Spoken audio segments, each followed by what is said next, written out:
Hi, fellow traders. I hope you guys had a great weekend and you had a good start to the day today. I hope your day didn't end up like mine. I didn't have the start to the week I really wanted to, but it's fine. It happens. But I feel good because, everything I was looking at, there were opportunities, and it was just a matter of not being in the right place at the right time. And that's gonna happen. It's gonna happen in trading. You accept it. You don't let that get into you and make you make mistakes and compound your trading and all of that. So no, I'm really happy with the way we ended up today, and already looking forward to tomorrow. But I want to share this with you real quick. There's no finish line in trading. A lot of people think there is. A lot of people they come in trading and they have in their mind their ultimate goal, their end goal, that this is what I'm working for. And as soon as I get there, I've crossed the finish line and I don't have to do anything else anymore. But there's no end in trading. How do you call it? There's no end game. You have once you get there, you got to keep going. And if you don't continue to build it, it's going to come crashing down. Like in NASCAR, we're looking at the NASCAR trucks here. And this truck here, number 3, this guy's right here from Columbia. This young man is right here from my hometown here in Columbia, South Carolina. And you can see, this is coming to the finish in Daytona this year. He was less than a second away from winning. And for him, having a single truck team, not having all of the data that these big teams have and all of the money and everything, he had to put this together on his own. And it's his own racing team. You think him finishing second would be his finish line? But when these trucks go through the finish line, they might win, the race is over, but the work is just beginning for the next one and the next one. Because in this industry, you're only as good as your last race. In trading, you're only good as your last trade. So once you get a winning trade, or you get a winning week, or you get a winning month, you finally get a green month, that doesn't mean you're at the finish line. That doesn't mean you can relax and not follow the rules that you set forth to get you there. That you can relax that, and that's not what that means. If you don't continue to nurture that, to grow, to learn, it's going to come crashing down. You're going to start losing ground and start falling to the back again. You don't want that to happen. Think about this. Think about when you build a fire. You don't start out throwing a match on a big log. You have to build up to that fire. You start with some dead grass or pine straw or paper. In Scouts, we were crazy. We used to use paper. We used to bring potato chips just to start fires with. But you need something small. Then you start add some kindling, like small branches, and then you add bigger branches, and finally you get a fire big enough that will start burning the log. But you think building the fire, you think getting the fire going is the finish line. But it's not. If you stop fueling that fire, if you stop tending to it, it's going to go out. And it's the same thing with your trading. So when we get to certain goals, to where we get profitable at the end of the week, or we're profitable for a month or 2 or 3 months in a row, that's not the finish line. If we make $1 million, that's not the finish line. Because in order to keep it, we're gonna have to keep doing the things that we did to get to where we are. And yeah, we'll be better. We'll be able to do things a lot easier, a lot smoother, because we have the experience, but we still have to keep doing the same thing. So remember, there's no finish line, in trading. The finish line is a fallacy.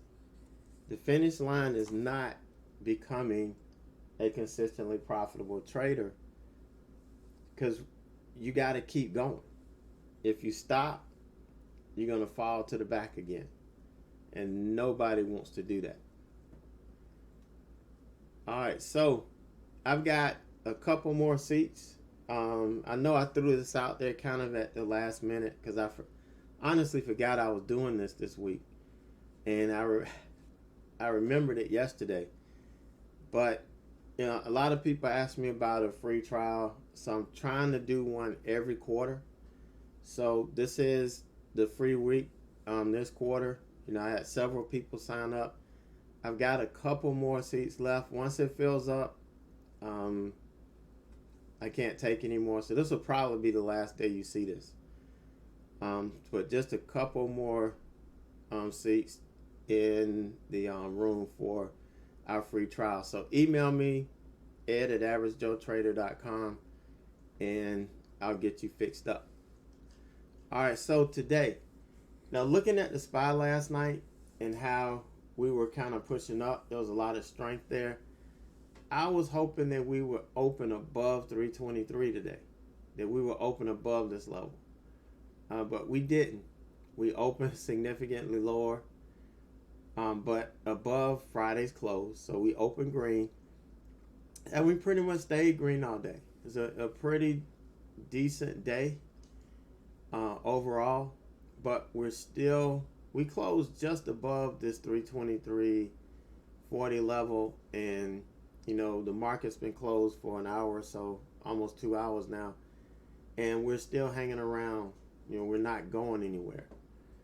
But we're under the 5-day moving average, and this is the most aggressive momentum indicator we have for the daily chart, for me anyway.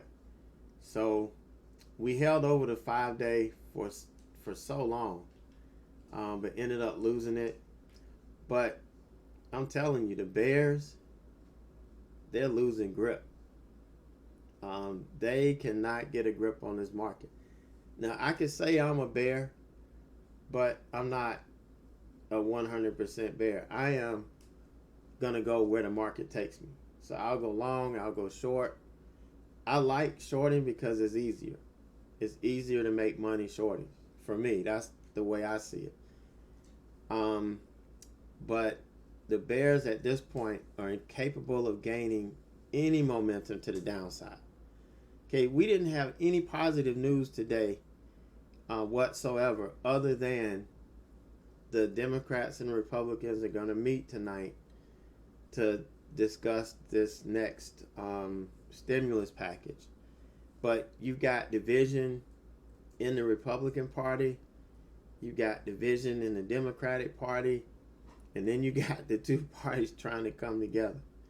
So it's going to be real interesting this week to see if they could even have something in place, because a lot of the stuff that they had in place is either practically expired now or expires at the end of this week, and people are going to be left in limbo. But there are plenty of reasons to have concerns about the market and holding up, but the fear of missing out, I think, is what's holding this up. People keep buying. They're scared they're gonna miss that pop to the new high. They want to be in on that, but it is what it is. We still have to. The market can still do anything at any time, so we know that. I mean, we could wake up tomorrow and we can be gap below this 319 level and below the 20. I mean, you just don't know. But we just have to wait, be prepared for whatever it gives us. But I think it's interesting to kind of guess what's going to happen and sit back and see if, my thesis is going to actually play out. So you got to stay flexible. You can't be overly focused one way or the other. Just like we're flexible every day, and we come in, ready to go and to take whatever the market gives us. So tomorrow, I want to see it open gap over the 5, up around 325, 326, and take out this high. But we may not get it. It could very well open below 319 and start heading south toward the 50.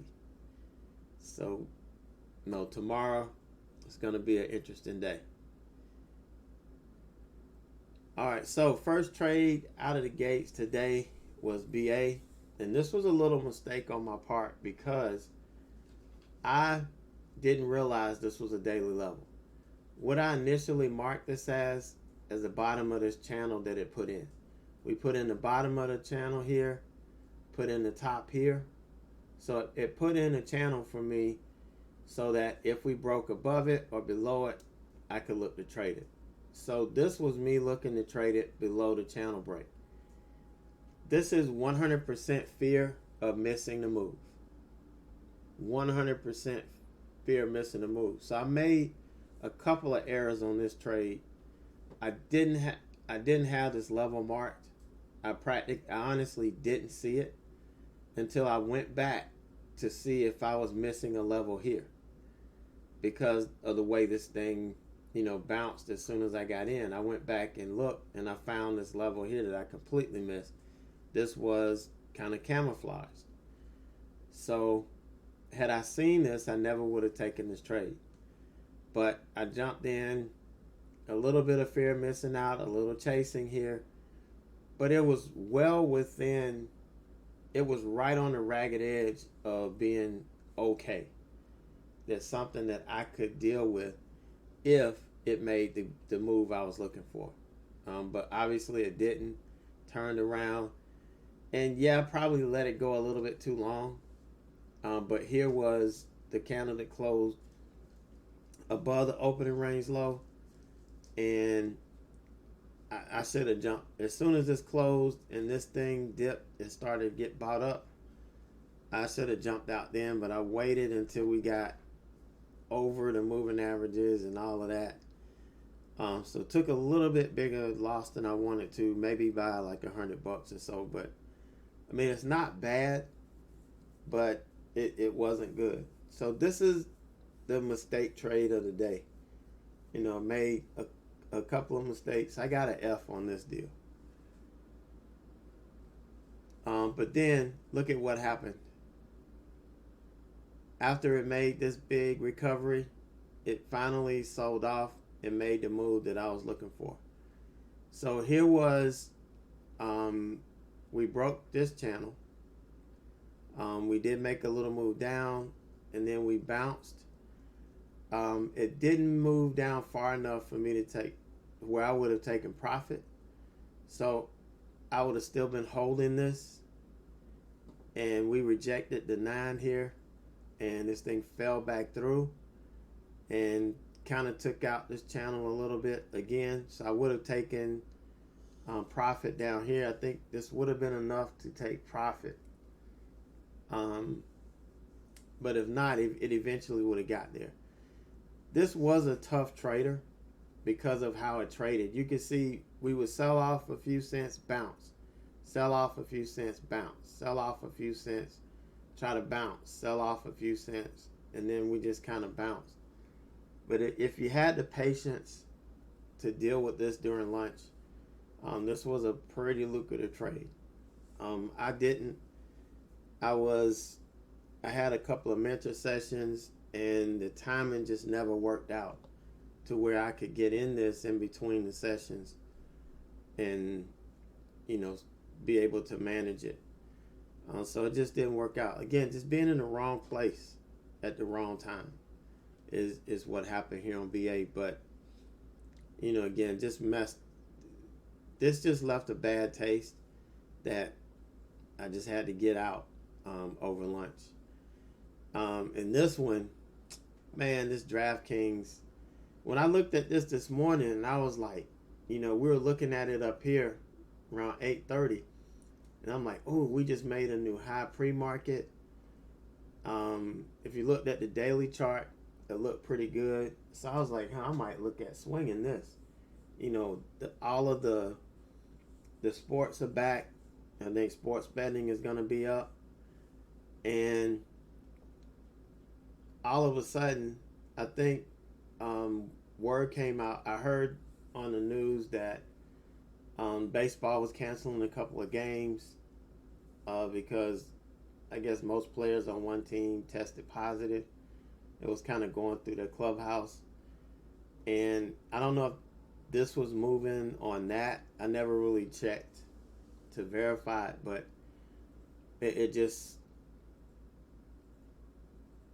you know, sold off pretty hard.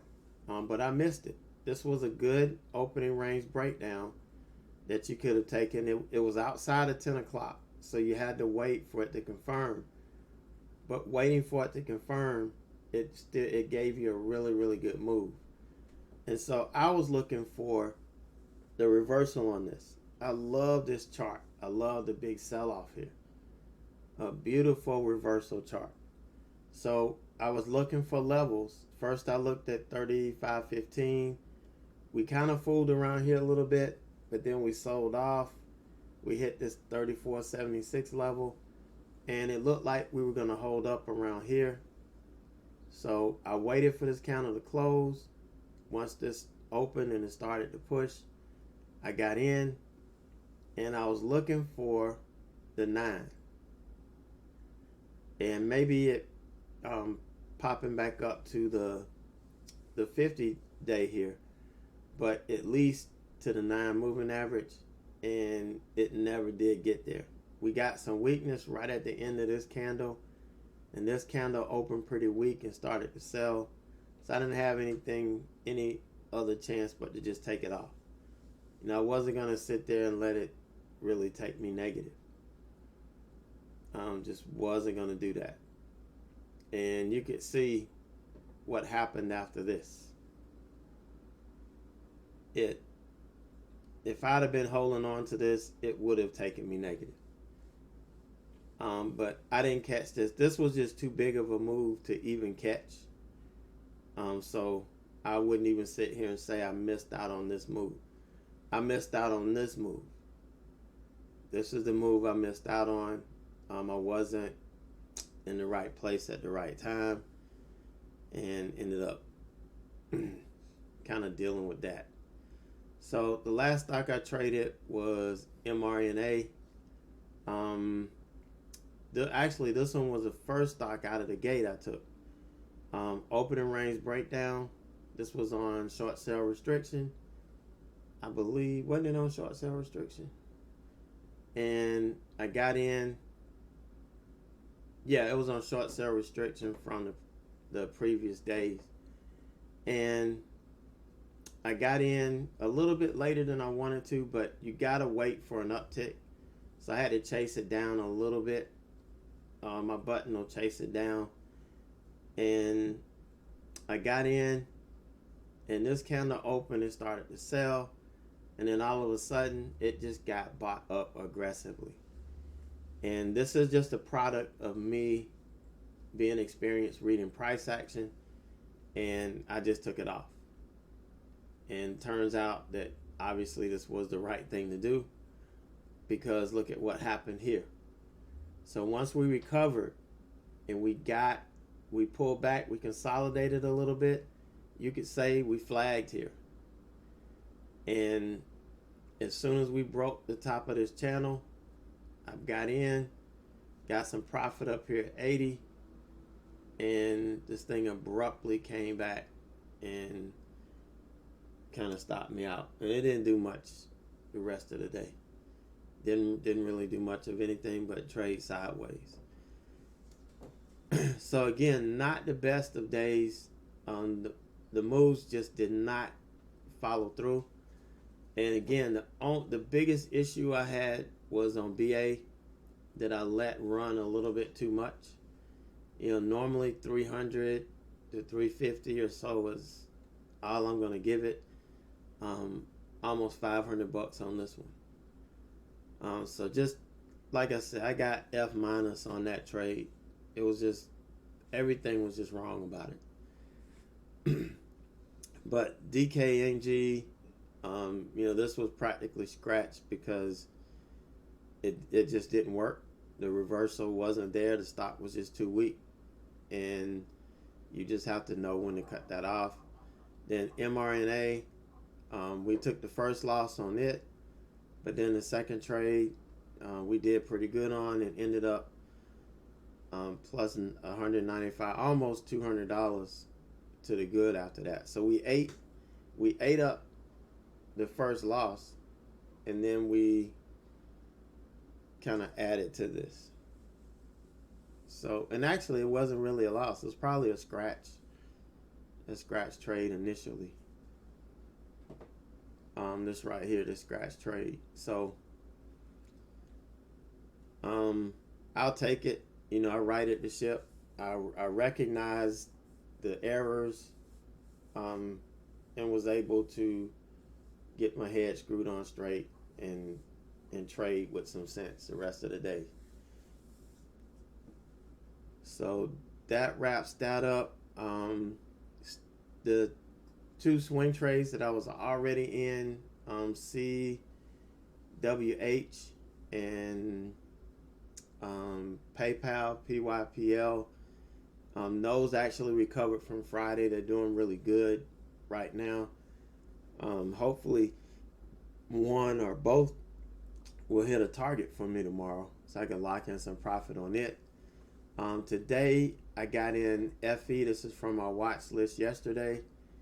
I don't know if I'm chasing a oversold trade, because I've been wanting an oversold chart for a couple months now and just haven't gotten it.